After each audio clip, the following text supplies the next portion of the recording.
Hello, everyone.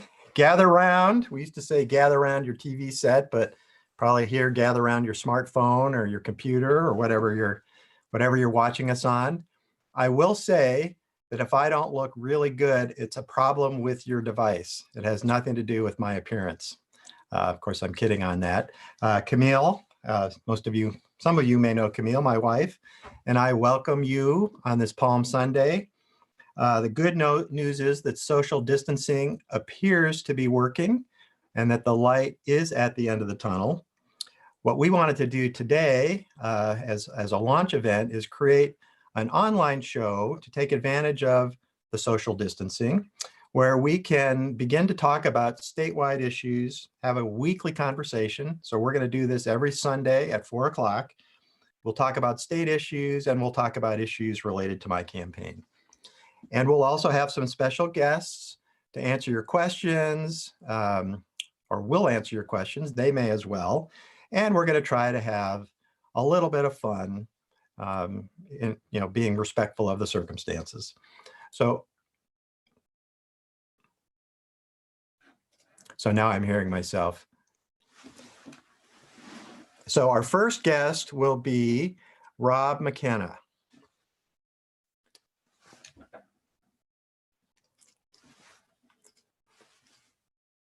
So Josh, I'm on a 30-second lag.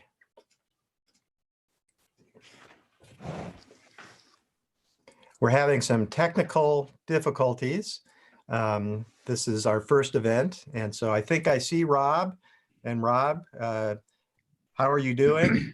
Doing well, thanks. How are you guys doing today? We're doing really well. I'm hearing, and I don't know if Josh is hearing this, I'm hearing what I just said in a loop there. Okay. Does it sound just as good the second time, Mike?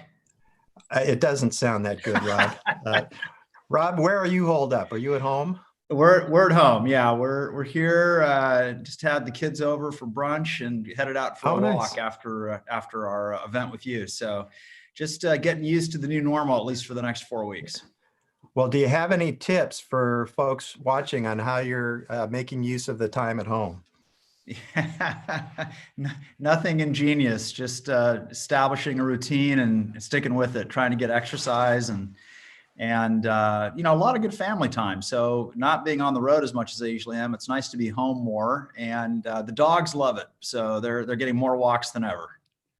Yeah, excellent. Well, thank you for taking the time to join us, and we want to get you on your way with your family. And thank you very much for your support of my campaign. I think you had a few words you wanted to say about our event and my campaign. So take it away. Absolutely, Mike. Thanks. And thank you, Camille. This is a family endeavor, of course. So we're happy that you're both in this.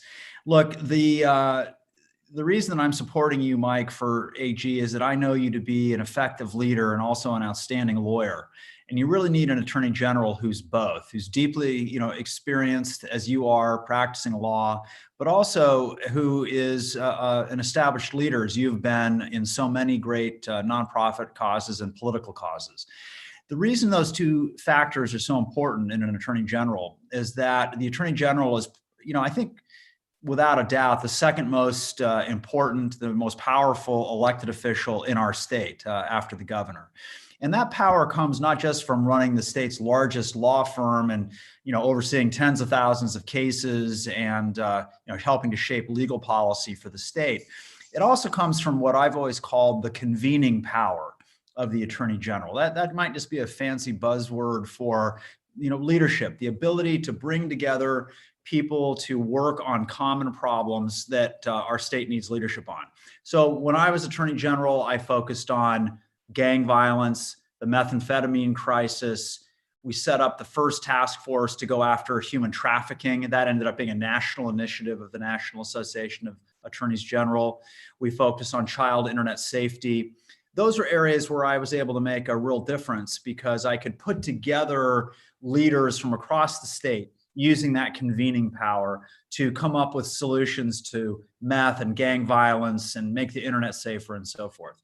One of the reasons I'm really impressed by your campaign, Mike, is that you are already focused on the ways that you would use your leadership opportunity, the power you have as Attorney General, to focus on problems like homelessness, a problem which is, I think, really fairly described as a crisis in our state. I also see you as a real leader on public safety generally. We need that. Our law enforcement community doesn't have a voice in Olympia day in and day out, year in and year out. And I think you would provide that as our Attorney General. So I'm really delighted that you're running. I think you'll be an outstanding Attorney General, and I look forward to helping you however I can over the next several months as we approach the November election. Well, thank you, Rob. It means so much to me. And of course, we've been friends for a long time. We probably shouldn't say how long, because that will people might think we're getting old. But you look as young as ever. I don't know about me. And thanks, Mike. Obviously, I really appreciate your help. Anything else you want to say to the viewers on our inaugural show?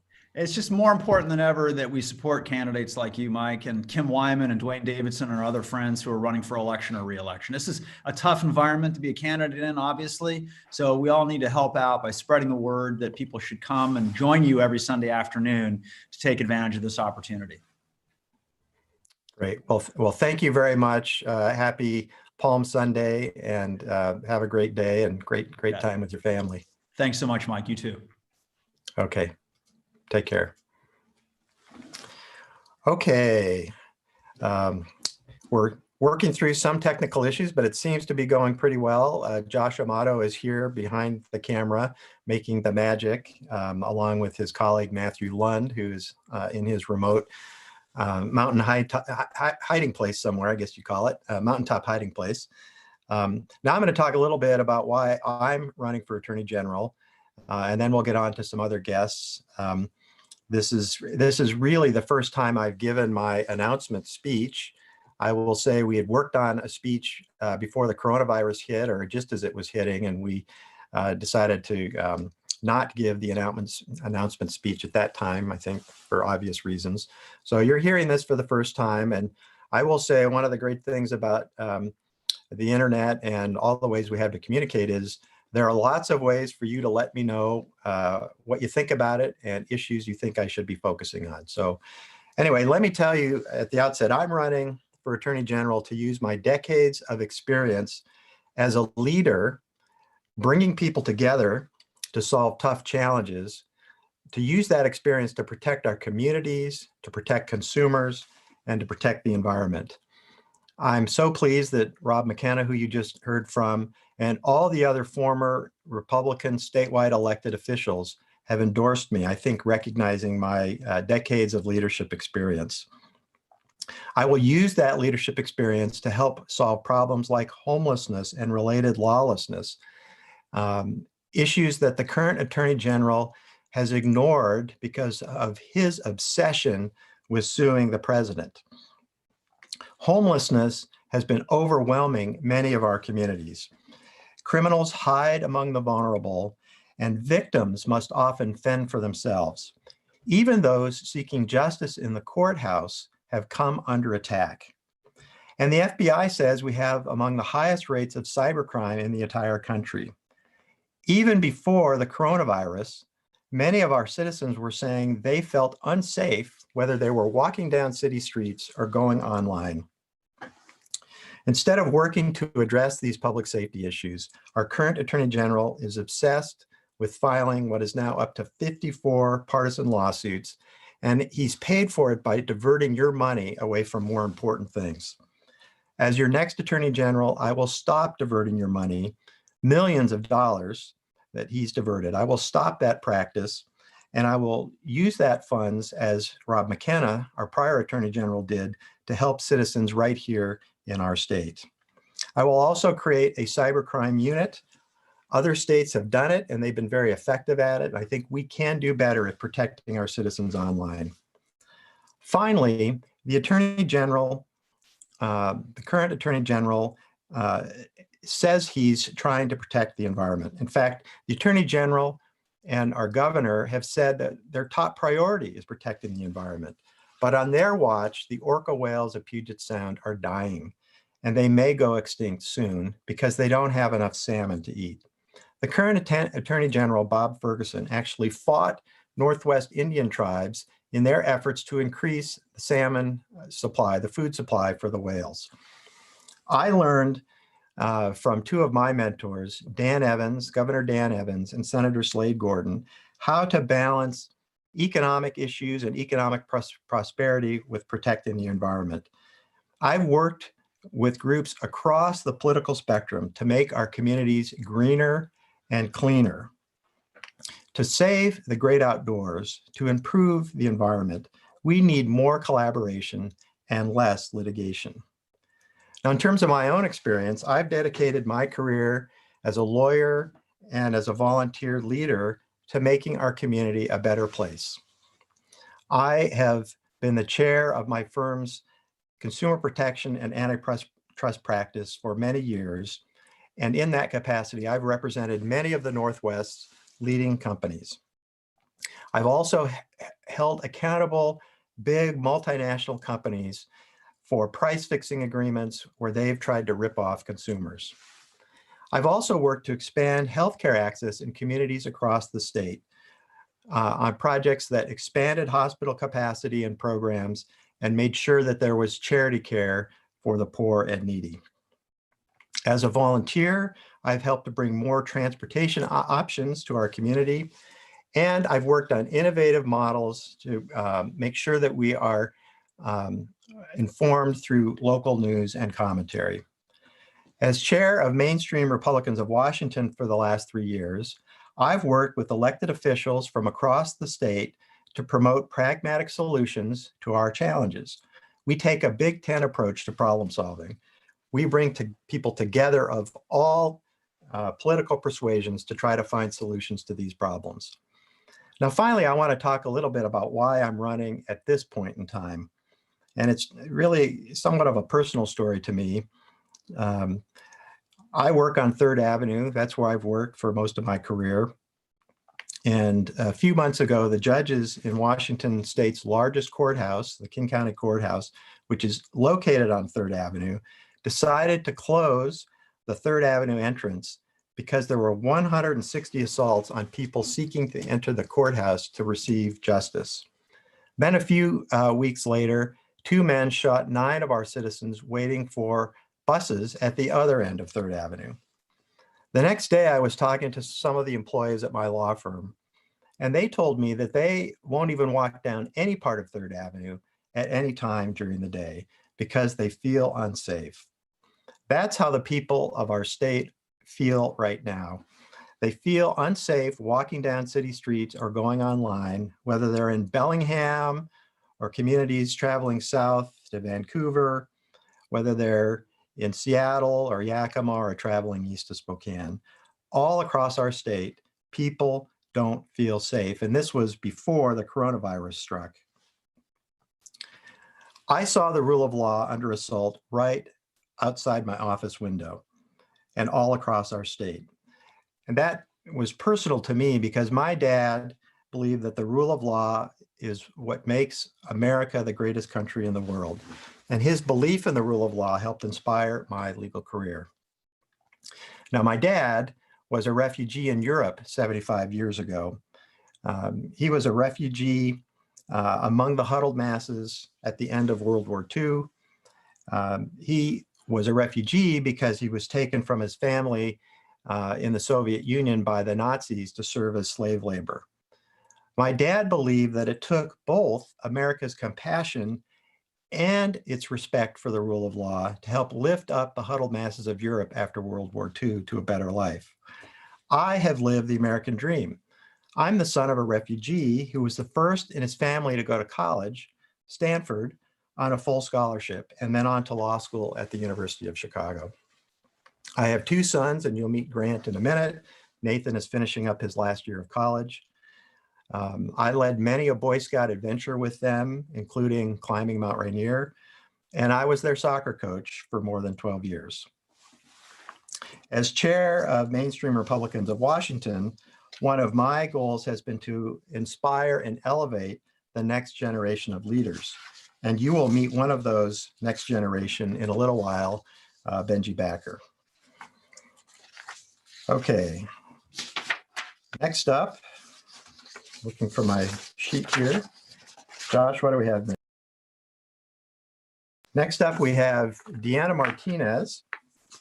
Deanna Martinez is a nurse at Othello Community Hospital in Othello, but she lives in Moses Lake. And she's someone that I met as chair of Mainstream Republicans of Washington. Actually, I met her at an event and we've become good friends since.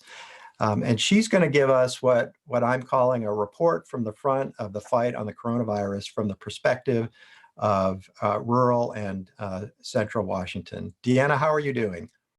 Hi, Mike. I'm doing well today. How are you? Great. I'm doing wonderful. I'm asking everyone, do you have any tips for how we make use of our time at home? Well, as Rob said earlier, try and get some structure or some organization to your day. Otherwise, you'll end up in pajamas all day long and drinking way too many cups of coffee. But definitely enjoy the good weather. If you have some, take a walk. Just maintain that social distancing as we learn more stuff about Corona and how it's spread. Something interesting I found out, because we have a lot of runners in our area, probably where you are as well.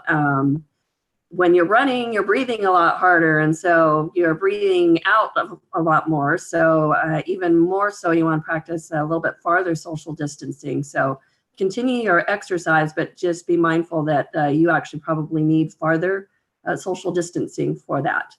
But gardening is fine, you don't, that sort of thing. Great. Well, tell us how's the fight against the coronavirus going? Are we making progress? We are on the west side. I do believe that we are making progress and we are flattening our curve statewide as far as the numbers go. In my communities, though, where I work, so Adams County and Grant County, we tend to be hot zones still. We're still kind of struggling with the social distancing. Governor Inslee has allowed a lot of essential activity to be allowed, and we're still trying to work out that, that doesn't mean getting to go to Walmart because you're bored or need snacks. So we're still seeing an uptick in cases. Now, not all of those cases end up at our hospitals, but we have for my hospital where I work, we've had several cases that were admitted, and eventually by the second or third day ended up needing intensive care, which meant intubating them and sending them to other higher level care facilities.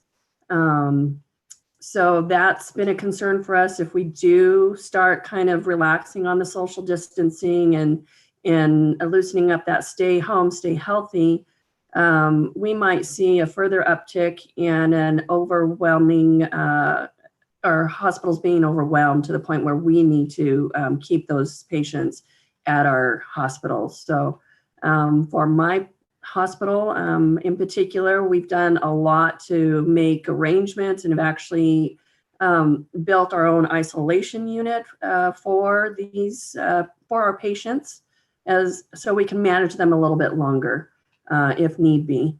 And Deanna, didn't you have your own self-isolation? Yeah, Didn't you have a little scare? Yeah, so one of my first patients, we did end up having to don complete PAPR units, which if anybody's watched Contagion lately, which I'm apparently, everybody's watched it, the numbers of people renting it are huge, have increased. But basically a whole suit with a hood. And we had to intubate my patient and send him off. I had another patient that same day who was also COVID positive, and I developed some symptoms the next day. So I ended up needing to be tested, and I was mandated to be on self-isolation for a week while I waited for my test. So it was a little concerning, not so much for me and my health, but, it took a day or two before I ended up with symptoms. And in the meantime, if I hadn't been practicing self-isolation already as a nurse,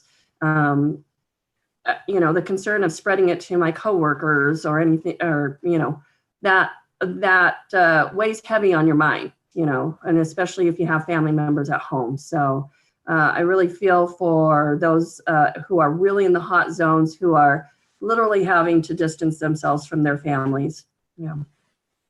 Well, thank you for being on the front lines, and Sure. to you and all the other medical professionals. That scare you had, I remember reading that, saying, wow, that really brings it home to me. I know someone, a nurse working on the front lines, who was potentially exposed. But right. So, anything else you want to say to our viewers on our inaugural show here?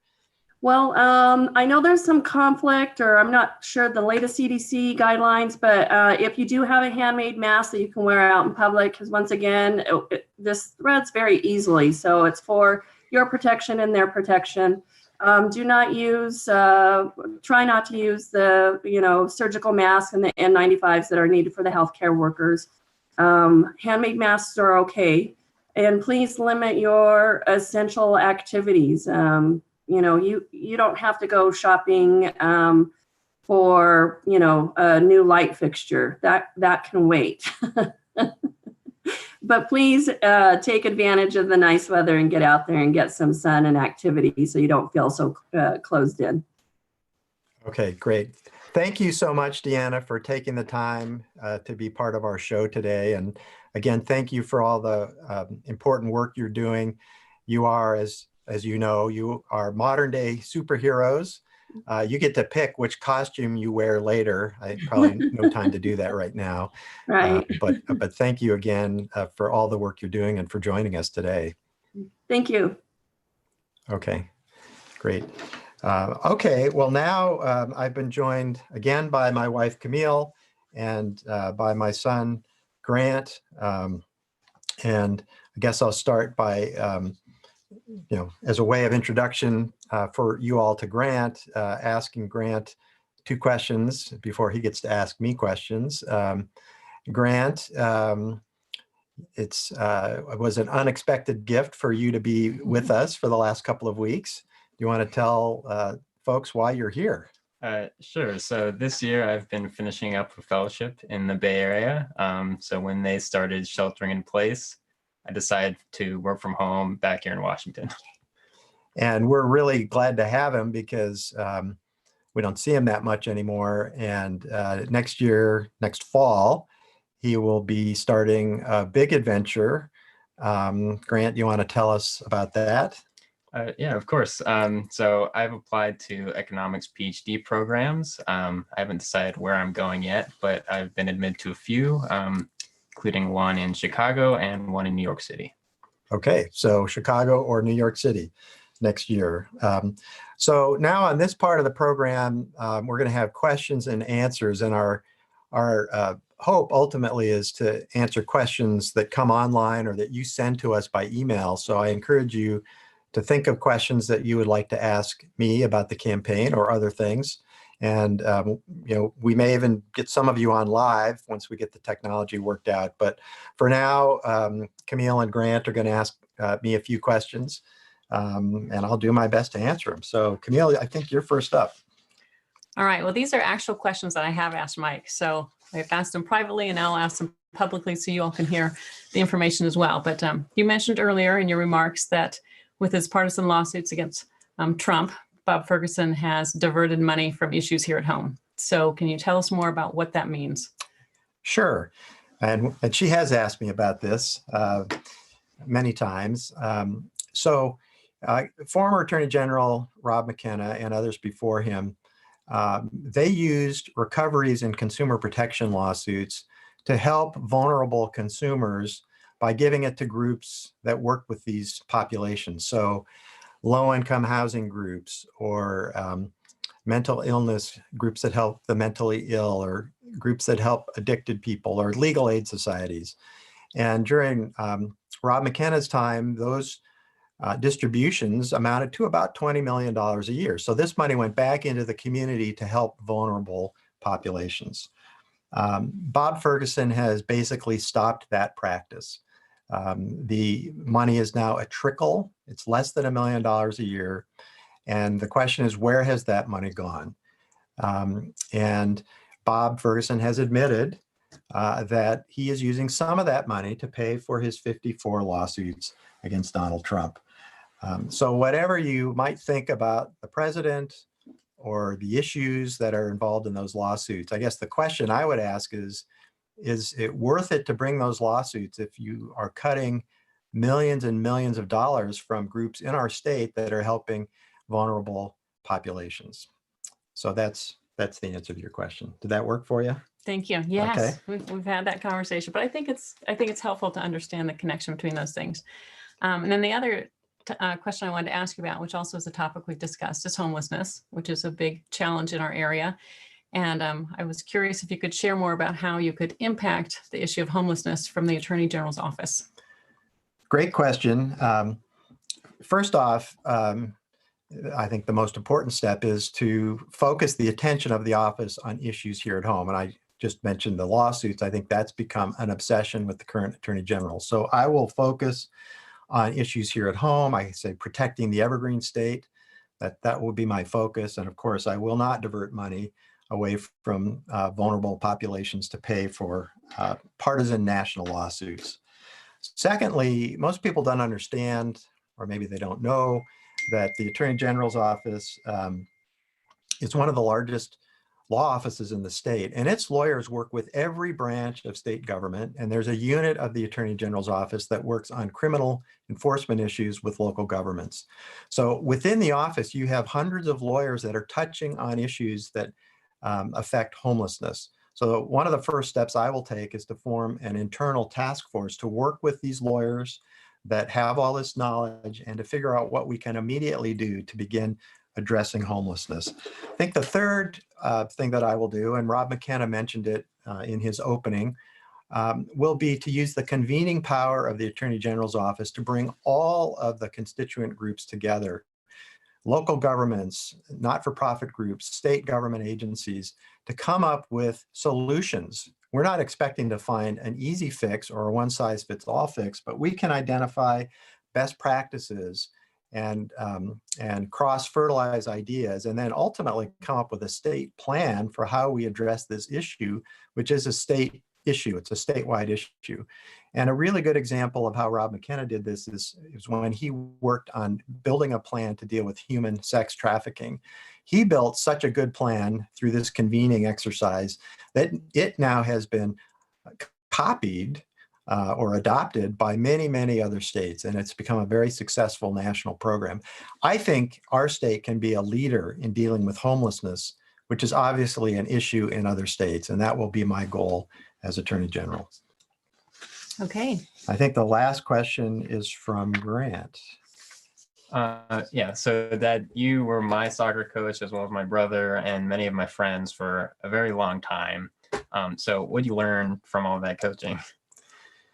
Well, first off, as you now know, I was a very reluctant soccer coach. I think part of my reluctance was that I saw how hard it was on my dad, who was my soccer coach, who always wanted the best for us. And so he worked so hard and sometimes got very emotional about being a coach. But once I crossed over that threshold, when you were in third grade, coaching you and your friends in third grade, I really, really enjoyed it. In fact, I told the parents that year, half jokingly, but mostly seriously, I think I learned more coaching them than they learned from me as their coach, the players, that is.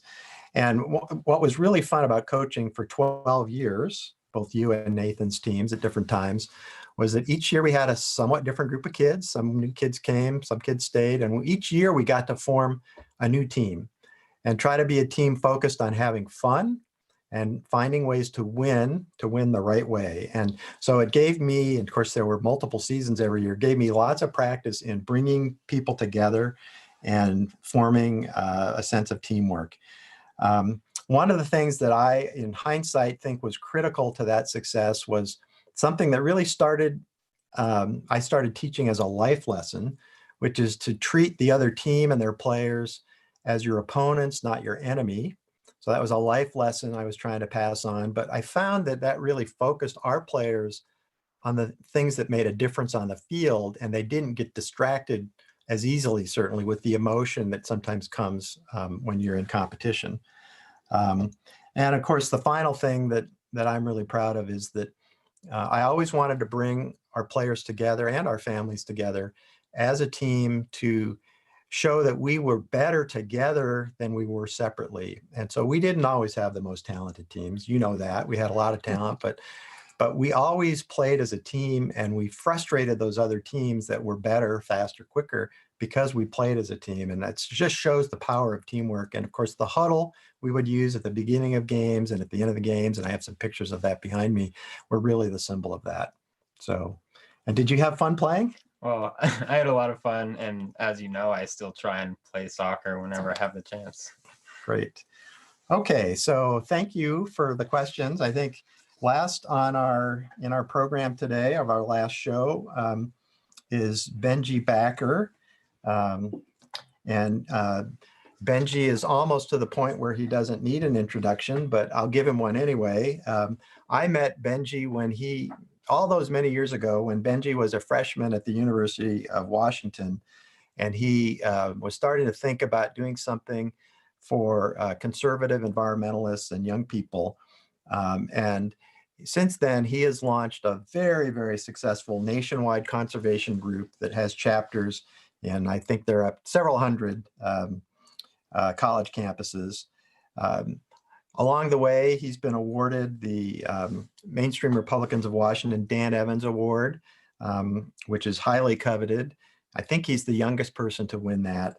And now he's all of a college senior at the University of Washington. So it really shows you in what a short period of time this young man has done all these amazing things. I asked him as we were getting ready today whether it was more impressive that he was asked to be on our show or on NBC's Today show. And he lied and told me it was more impressive to be on this show. I think the only other thing I'll say by way of introduction is he was named as one of Forbes 30 under 30 and 30 people under 30, which is really quite an accomplishment. So Benji, thank you for joining us. Really, really fun to see you. And I guess I should start by asking if you have any tips for folks on how to pass the time with our social distancing time at home, and then you can start on your presentation. Well, thanks, Mike. I got to say, first off, as a Gen Zer who loves digital events and everything, I'm very impressed with how this has gone so far. I've never been a part of a digital campaign event before, so this is a lot of fun for me. I just want to say kudos to you and your entire team for working through this in the way that you have to do, because you're running for office, and that's something that can't change, and the election will not change. So I'm really want to give a shout out to your team for thinking about this creatively. In terms of social distancing, I've been finding a lot of time going out and hiking. Obviously, a lot of trails are closed, a lot of trailheads are closed, and there's limited places you can go.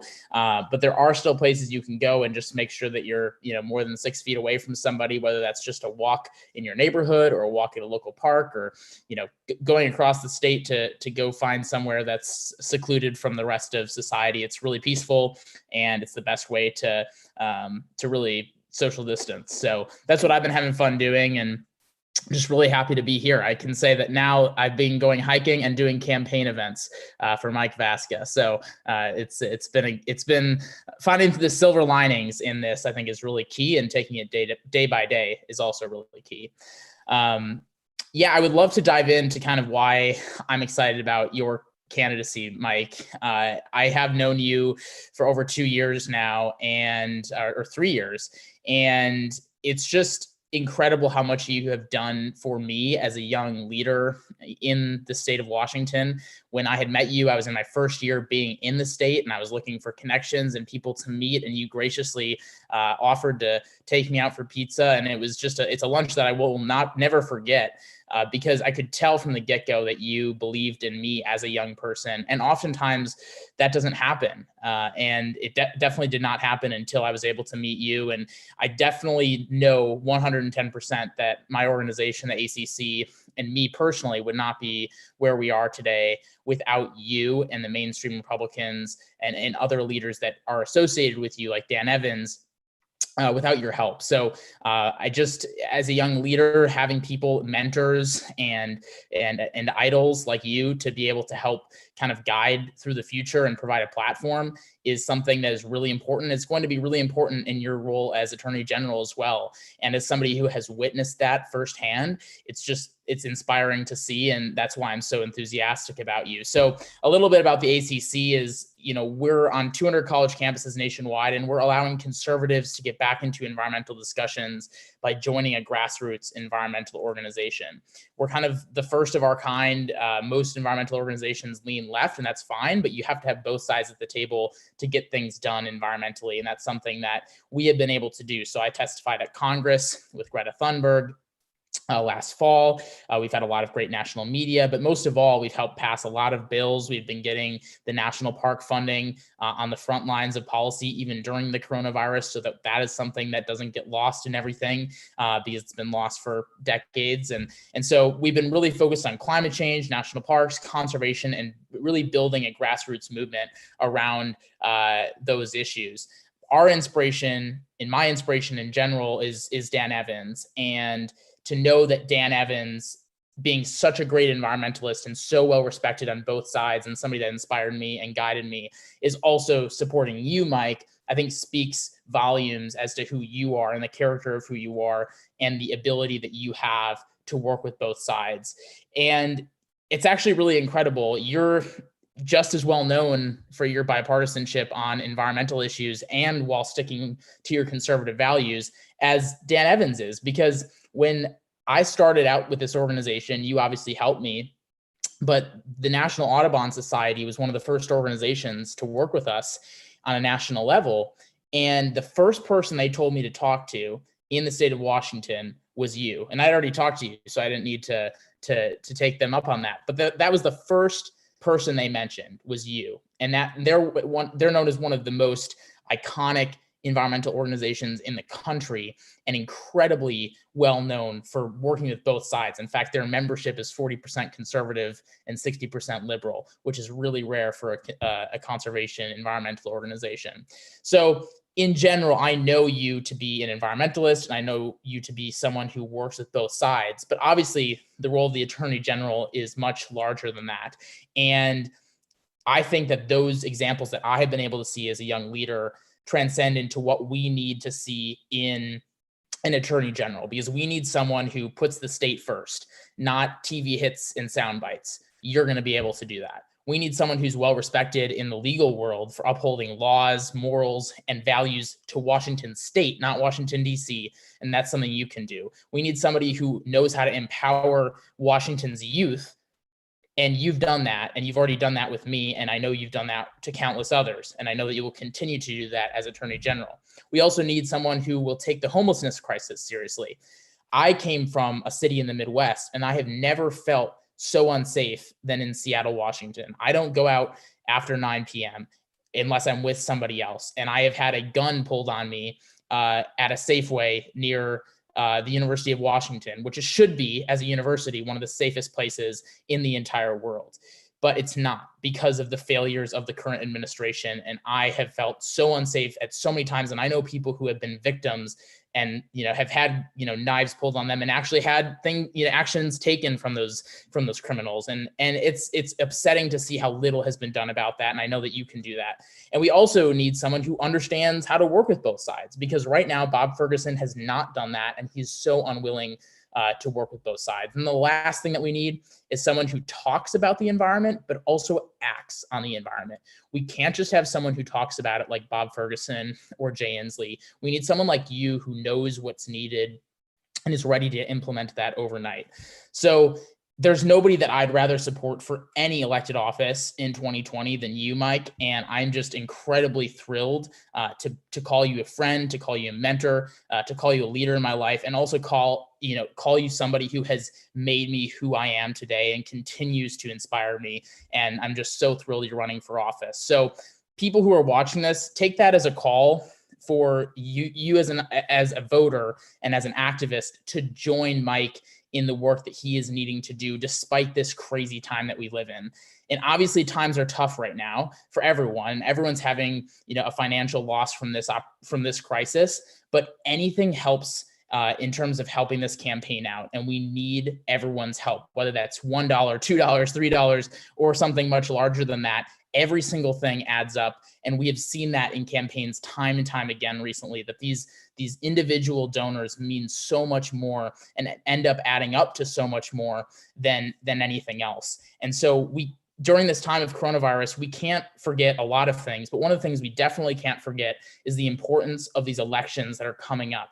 And we have time to dedicate ourselves to thinking about what that process looks like. For Mike, he's dedicated his campaign to having 2,000 donors, 2,000 individual donors by May 15th. And he's already gotten 200 in the first week, which I think speaks testaments to what I've already talked about today. But we need 200 more. We need 200 more by tomorrow evening to make sure that, we're on that pathway to get to 2,000 donors by May 15th, because this is a grassroots movement. This is something that, is going to empower Washingtonians from both sides. And it's going to take all of us to make a difference in this campaign and to get Mike elected for this incredible position that I feel he is the most deserving guy and the best person that could possibly fill that role. So the donation link will be posted in the Facebook comments, but if you're not able to donate, get involved as a volunteer, get involved just signing up for the email list. There are so many ways to make a difference, especially in an election like this, and he needs every one of you. So again, I'm so proud of you, Mike. I'm so proud to be your friend. I'm excited to go to bat for you over the next few months, and appreciate the opportunity to talk today. Well, great. Thank you, Benji. After I met you and we worked on a few things together, I emailed both my sons and I said, you probably thought that I got out of coaching, and so did I, but I've just moved to a different sport. And it actually was great for me because I loved coaching young people in soccer. And now I feel like I get to use a little bit of that skill that I learned as a soccer coach on young people in a different sport. Well, you've helped me more than you know, Mike. So thank you. Well, thank you, Benji. And of course, as I've said, it's 99 and 44 100% you and your effort and your great talent. But it's been fun for some of us to give you a little help and then claim some credit for it. So well, you put me on the path to success, and you put our organization on the path to success. And I know that you can do the same thing here in Washington State as you've done in the private sector for many years. Well, thank you very much, Benji. So I will now end our first show here with what I hope is a little bit of a story of inspiration for everyone. I know I talked to some people and they seem to be handling this crisis just fine, and other people it's really hard on them, and maybe that varies by on a day-to-day basis. But this is a story that my dad would tell me when it looked like times were a little bit tough. And I like to tell it because it reminds us that sometimes a little act of kindness can really make a big difference. As I think I said earlier, my dad was a homeless refugee at the end of World War II, and he moved around Europe with a band of refugees from Eastern Europe. And at the end of the war, they ended up on an island off the coast of Germany, an island I have visited.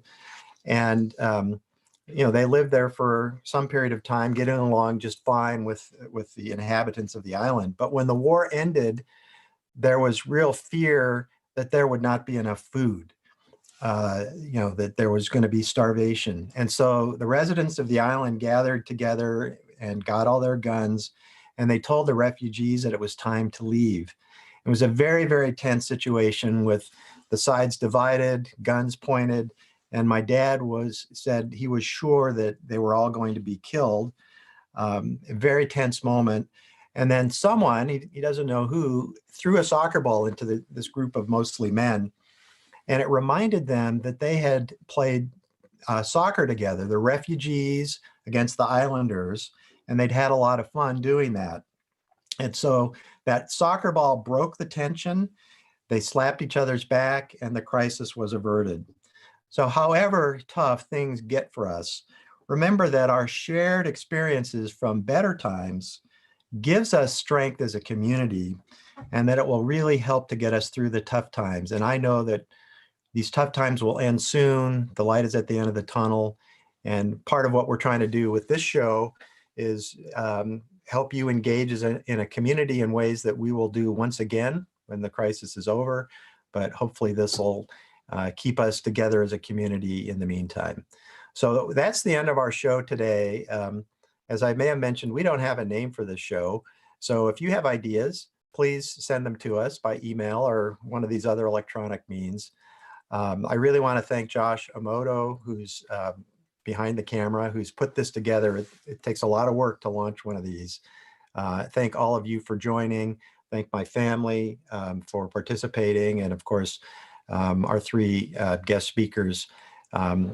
Send us your ideas for what you'd like to see in the show. Have a good Palm Sunday, and our plan is to do this every Sunday at 4 o'clock. So keep an eye on your mailbox. We'll send out a notice for the next one. Thank you. And I think they say that's a wrap. Thank you.